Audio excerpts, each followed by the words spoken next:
நல்ல திக்கான மாயிலையாக எடுத்துக்கோங்க. எலசாக இருந்ததுன்னா நம்ம பண்ணும் போது அது ஃபினிஷிங் வராது, கிழிஞ்சு போயிடும். பூ உங்கள் வீட்டில் எந்த பூ இருக்கோ அந்த பூ நீங்கள் யூஸ் பண்ணிக்கலாம். த்ரெட்டு வந்து மாயிலை தோரணம் கட்டுறதுக்கு ஒரு த்ரெட்டும் பூ கட்டுறதுக்கு ஒரு த்ரெட்டும், நான் 2 த்ரெட் எடுத்திருக்கேன். சிசர் தோரணம் செய்யறதுக்கு இந்த மாயிலையோட காம்பு பகுதியை நம்ம கட் பண்ணி எடுத்துடலாம். இந்த சென்டர் காம்போட right hand side left hand side நம்ம கட் பண்ணி எடுக்கணும். இது 70% கட் பண்ணுங்க. இப்போ ரைட் ஹேண்ட் சைடு கட் பண்ணிட்டோம். லெஃப்ட் ஹேண்ட் சைடு சேம் பேக்கில் திருப்பி கட் பண்ணால் ஈஸியாக இருக்கும்.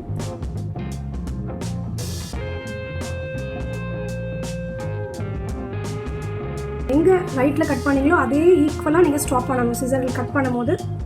இப்போ கட் பண்ணி எடுத்துட்டோம். இந்த காம்பு பகுதி சென்டராக இருக்கிறதுல ரைட் ஹேண்ட் சைடு இலையை அந்த காம்போட மேல் பக்கமாக போட்டு திருப்பி டவுனில் எடுத்துகிட்டு வந்து கீழ் பக்கமாக ஸ்லோவாக இந்த மாதிரி நீங்கள் புல் பண்ணி எடுத்துருங்க. நீங்கள் விழுக்கும் போது கேர்ஃபுல்லாக பண்ணணும். ஒரு கோன் ஷேப் நம்மளுக்கு கிடச்சிருக்கு பாருங்கள். இந்த மாதிரி ஷார்ப்பாக ஒரு கோன் ஷேப் கிடைக்கும்.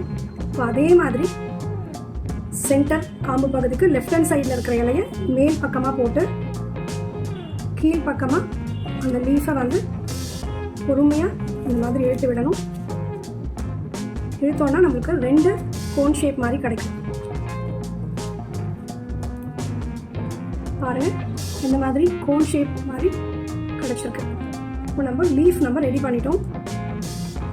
இதை இன்னும் அழகுபடுத்துறதுக்கு நம்ம இந்த மாதிரி இந்த காம்பு பகுதி இருக்கிற பூவை வந்து இந்த கேப்பில் வச்சு மேலே நல்லா இழுத்துருங்க.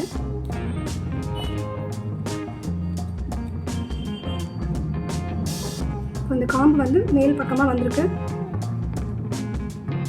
இப்போ இந்த இலையோட சென்டர் பார்ட்டை இது உள்ள இந்த கோன் ஷேப்குள்ளே இன்சர்ட் பண்ணுங்கள்.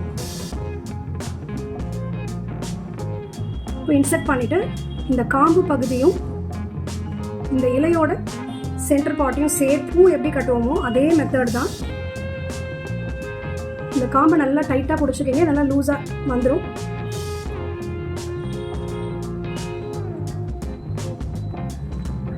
நல்லா டைட்டாக ஒரு 2 சுற்று சுற்றிட்டு நம்ம எப்படி பூ கட்டும் போது நாட் போடுவோமோ சேம் மெத்தட் தான்.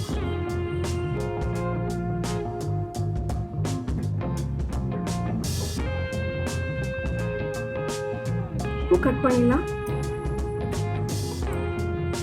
இந்த எக்ஸஸ் த்ரெட்டையும் வேணுங்கிறத வச்சுட்டு மீதியை கட் பண்ணிடலாம்.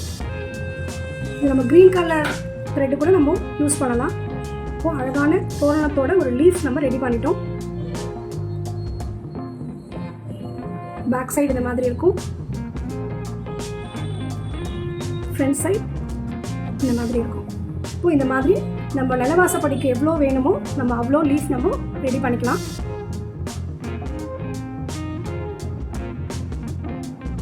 போக்க போகிறோம். இந்த மாதிரி த்ரெட் எடுத்துக்கோங்க. இந்த த்ரெட்டில் ஒவ்வொரு இலையாக இந்த மாதிரி கோர்த்துக்கலாம்.